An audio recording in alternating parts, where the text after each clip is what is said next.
បាទសូមគោរពសួស្តីដល់បងប្អូនទាំងអស់ដែលកំពុងតាមដានទស្សនាវីដេអូមួយនេះវីដេអូនេះធ្វើការផ្សាយចេញពី All Star Cambodia និង IT ស្រុកស្រែអញ្ចឹងសម្រាប់បងប្អូនដែលគាត់ទៅតែប្រើប្រាស់កុំព្យូទ័រលើដំបូងជាពិសេសបងប្អូនដែលប្រើទៅលើប្រព័ន្ធប្រតិបត្តិការ Windows 10 ឬ Windows 11ហើយគាត់ចង់តម្លើងនៅកម្មវិធីដូចជា Facebook Messenger Telegram TikTok Instagram ឬក៏កម្មវិធី Social Media មួយចំនួនផ្សេងទៀតគឺងាយស្រួលមែនទែនមិនបាច់ទៅធ្វើការ download មកពីខាងក្រៅទេបងប្អូនគឺយើងអាចប្រើប្រាស់នៅកម្មវិធីឬក៏ Store របស់ Microsoft Store ដើម្បីធ្វើការទាញយកនៅកម្មវិធីទាំងអស់នោះឥឡូវយើងមកទស្សនាទាំងអស់គ្នាអំពីរបៀបនៃការ download នៅកម្មវិធីទាំងអស់នោះដែលបងប្អូនចង់បានអូខេបាទអញ្ចឹងបងប្អូនមើលមកកន្លែងថាសបាខាងក្រោមនេះបាទបងប្អូននឹងឃើញនេះសញ្ញាមួយនេះដែលមានឈ្មោះថា Microsoft Store បាទបើសិនជាបងប្អូនរកអត់ឃើញពាក្យថា Microsoft Store នៅកន្លែងនេះទេបាទសូមមកកន្លែង search នេះមកបងប្អូនបាទវាយកន្លែង search នេះមកបងប្អូនវាយពាក្យថា Store មកវាយតែពាក្យ Store មកលោតនេះ Microsoft Store ហ្នឹងបើករណីថាអត់ឃើញនៅកន្លែងថាសបានដូចខ្ញុំបង្ហាញណាបងប្អូនអញ្ចឹងចុចនៅលើនឹងមួយទៅដើម្បី open វាបងប្អូនបាទអញ្ចឹងវាបើកហើយអញ្ចឹងសម្រាប់កុំព្យូទ័រដំបូងបើកមកគឺវាធ្វើការ load មកស្ទុះបើអត់ទេគឺវាចេញទៅខ្ញុំអញ្ចឹងហ្មងអូខេអញ្ចឹងមកកន្លែង search នេះមកដោយបងប្អូនប្រើប្រាស់ទូរស័ព្ទ Android ឬក៏ប្រភេទ iOS ដែរគឺយើងធ្វើការ search ដូចជាពាក្យថា Facebook បាទនេះមានដែរបាទចេញមកមាន Facebook មាន Messenger អញ្ចឹងបងប្អូនចុចនៅលើ Facebook មកបាទអញ្ចឹងវាចូលដល់ហើយ Facebook បងប្អូនគាត់ចុចពាក្យថា get បាទវាធ្វើការទាញយក automatic បាទអញ្ចឹងមានអីទៀតមាន Messenger បាទនេះ Instagram នៅកែងនេះចុចយកមកបើសិនជាឃើញយើងទាញយកតែម្ដងមិនបាច់ចាំទៅ search ឈ្មោះទេបាទនេះ TikTok បាទសូម្បីតែកម្មវិធី Twitter ឬក៏កម្មវិធី X ហ្នឹងក៏មានដែរបងប្អូនដែលធ្លាប់ប្រើប្រាស់គឺសូមទាញយកដល់ខ្លួនឯងទៅហើយអត់មានពិបាកទេគាត់តែចុចយកពាក្យ get ទៅវាធ្វើការទាញយក automatic ហើយបងប្អូនដែលធ្លាប់ប្រើ Netflix គឺអាចទាញយក Netflix បានផងដែរបាទមាន Netflix ទៀតមាន account ដាក់ចូលទៅគឺយើងមើលរឿងបានហើយបាទអត់ពិបាកទៅចូល website ទៀតទេបាទហើយនៅលើនេះបាទមាន Messenger មានអីគ្រប់សពហើយប៉ុន្តែដល់ like កម្មវិធីមួយចំនួនទៀតដូចជាកម្មវិធី Telegram គឺនៅពេលដែលបងប្អូនទាញយកពីក្នុងហ្នឹងគឺវានឹងធ្វើការទាបាទវាទាអីគេទាemail បាទដើម្បីធ្វើការទាញយកវាបាទ Telegram ណាបងប្អូនបាទអញ្ចឹងបងប្អូនដែលមាន account សូម sign in ចូលមកដើម្បីធ្វើការទាញយកតែបើសិនជាបងប្អូនខ្ជិលក្នុងការទាញយកតាមរយៈនេះដែលប្រើប្រាស់ account យើងអត់មានយើង download ពី website របស់ Telegram ក៏បានដែរបាទនេះអញ្ចឹងវាទាបែបម៉េចបងប្អូនចូលដូចគ្នាបន្ទាប់មកចុចពាក្យថា get មកគឺវានឹង pop up នៅកន្លែងនេះឲ្យយើងធ្វើការ sign in account ដើម្បីធ្វើការទាញយកតែបើសិនជាយើងអត់មានក៏អត់ទៅយើងទៅ download Telegram នៅ website Zin របស់ Telegram តែម្ដងគឺ telegram.org បាទគឺយើងទាញយកអញ្ចឹងតែម្ដងហើយដល់ពេល YouTube នៅក្នុងនេះក៏អត់មានដែរបងប្អូនឥឡូវខ្ញុំទៅបង្ហាញបងប្អូនអំពីរបៀបនៃការ download Telegram នៅខាងក្រៅហ្មងបើដោយសារតែវាទី account យើងអត់មានយើងខ្ជិលអូខេយើងទាញយកនៅខាងក្រៅតែម្ដងអូខេអញ្ចឹងបងប្អូននេះជាទូទៅកុំព្យូទ័ររបស់ Windows គឺតែងតែមាន Microsoft Edge ឯងអញ្ចឹងបងប្អូនសូមបើក Microsoft Edge មកបាទបន្ទាប់ពីបើក Microsoft Edge មកបងប្អូនវាយពាក្យថា Telegram មកបងប្អូនបាទចុច Enter មកបាទអញ្ចឹងបងប្អូនសូមរកឲ្យឃើញពាក្យថា Telegram Desktop បាទ Telegram Desktop ចុចលើនឹងមួយបាទបងប្អូនរុញមកក្រោមនឹងឃើញនេះបងប្អូននេះគេដាក់ថា Get Telegram for Windows 64 bit បាទអញ្ចឹងចុចនៅលើនឹងមួយដើម្បីទាញយកបាទនេះគឺវាធ្វើការ download យកមកហើយអញ្ចឹងទីទៀតខ្ញុំនឹងបង្ហាញអំពីរបៀបតម្លើង Telegram ហ្នឹងបាទព្រោះវាអត់ដូចពីការ download នៅក្នុងMicrosoft Store បើ download ពី Microsoft Store គាត់តែចុច download វា down ហើយវា install automatic តែសម្រាប់ការ download ចេញពី website ខាងក្រៅនេះត្រូវឲ្យបងប្អូនធ្វើការដំឡើងដោយខ្លួនឯង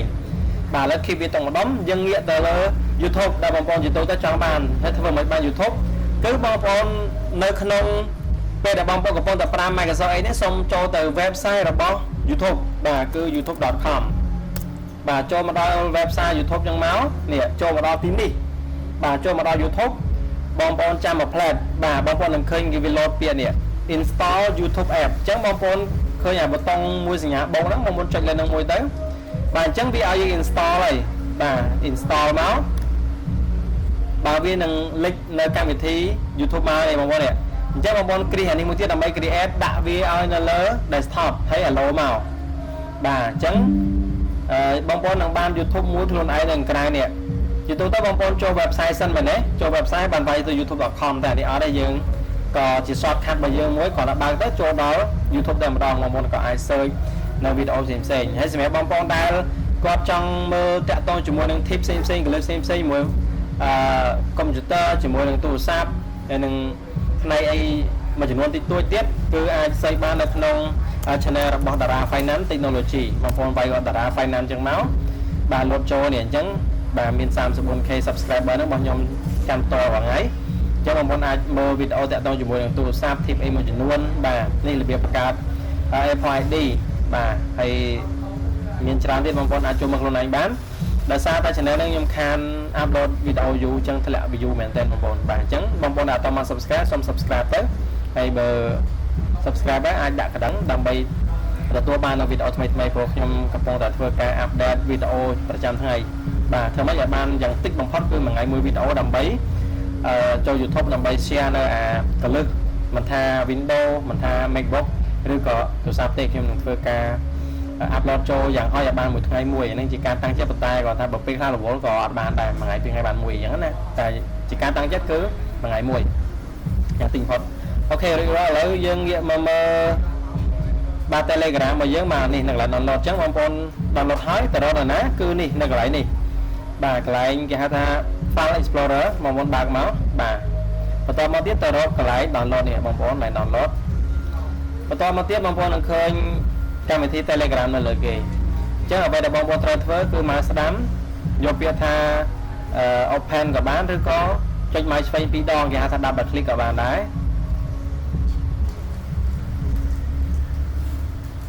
បាទមកហើយនេះអញ្ចឹងបងប្អូនគ្រាន់តែចុច OK មកយើងជ្រើសរើសភាសាអង់គ្លេសអូតូម៉ាទិកអញ្ចឹងយក next ទៀតមកបន្តមកយក next ទៀតហើយយក next ទៀត install បាទអញ្ចឹងបងប្អូនដែលប្រើ Telegram នៅលើ Windows 11 អត់ប្រហែល font វាគឺយើងស្រួលមើលវាអត់តូចឆ្មាល់ដោយការជំនាន់ Windows 10ទេអញ្ចឹងបើបងប្អូនដាក់ទៅវាមាន load តូចឆ្មាល់គឺអាចឆាតមកខ្ញុំបានខ្ញុំនឹងផ្ញើកម្មវិធីសម្រាប់ធ្វើឲ្យ font នៅលើ Telegram ហ្នឹងធំស្អាតស្រួលមើល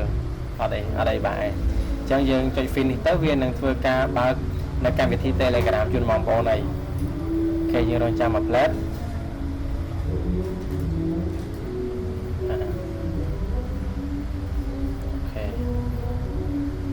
ដល់បើវាអត់លោតទេបងប្អូនចុច2ដងដើម្បីបើកវាមើលពីដំណើរការវាហើយនៅលើstore នេះវិញសូម្បីតែកម្មវិធី WhatsApp ក៏មានដែរបងប្អូនបាទដូចជាអត់មានទៀមទាអីទេវា download ហ្នឹងបងប្អូនអញ្ចឹងបងប្អូនដែលប្រើ WhatsApp នេះអាចចុច get បានបាទដូចជាអត់មានទា ID ដូច Telegram ទេដូចឃើញមាន Telegram ទេតែទាបាទគេហ្នឹងអត់អីទេបាទចឹងបងប្អូនប្រើកម្មវិធីអីជាច្រើនលើហ្នឹងគឺអាចទាញយកបានដូចជា WeChat អីបាទ WeChat ក៏មានដែរ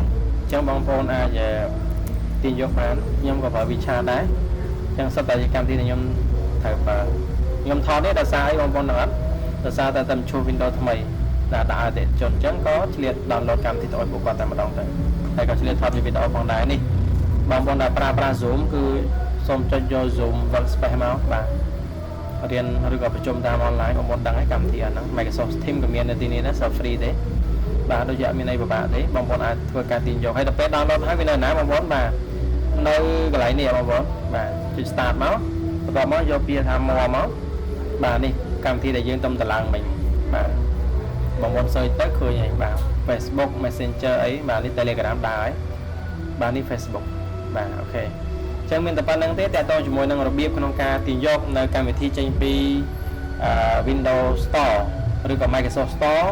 ហើយបើសិនជា app ណាដែល download អត់បានវាទានៅ ID សូមតែ download នៅ website ក្រៅដូចខ្ញុំវិញទៅមិនចឹងទេ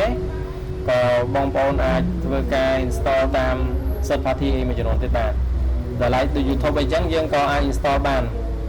ដូចជាកម្មវិធី Google Map អីជាដើមគឺយើង install តាមរបៀបមិញដែរបងប្អូនបាទយើង install តាមរបៀបដូច YouTube ចឹងណាបាទអញ្ចឹងជួបគ្នានៅវីដេអូក្រោយពីខ្ញុំបាទ IT ស្រែនិង All Store Cambodia សម្រាប់បងប្អូនដែលមានបំណងចង់ទិញកុំព្យូទ័រ MacBook ឬជួសជុលឬក៏ចង់រៀនសូមតាក់ទងមកខ្ញុំបាន